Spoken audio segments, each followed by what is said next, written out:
சென்னையில் சின்னத்திரை நடிகையை திரைப்படத்தில் கதாநாயகியாக நடிக்க வைப்பதாக கூறி நிர்வாண புகைப்படம் எடுக்க வற்புறுத்திய 2 பெண்கள் உள்ளிட்ட 3 கைது செய்யப்பட்டுள்ளனர்.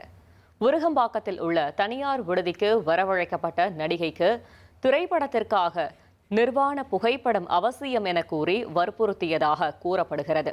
சந்தேகமடைந்த நடிகை அங்கிருந்து வெளியேறி புகார் அளித்ததை தொடர்ந்து சிங்கப்பெண் சிறப்பு அதிரடி படையினர் 3 பிடித்து போலீசாரிடம் ஒப்படைத்தனர்.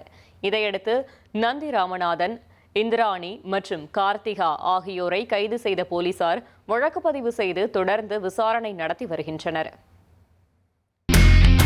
இனி செல்லும் இடமெல்லாம் செய்தி. தந்தி டிவியின் வாட்ஸ்அப் சேனலை ஃபாலோ பண்ணினா செல்ல இருக்கும் இடமெல்லாம் செய்தி. இதோ QR கோட் இப்பவே ஸ்கேன் பண்ணுங்க, ஃபாலோ பண்ணுங்க.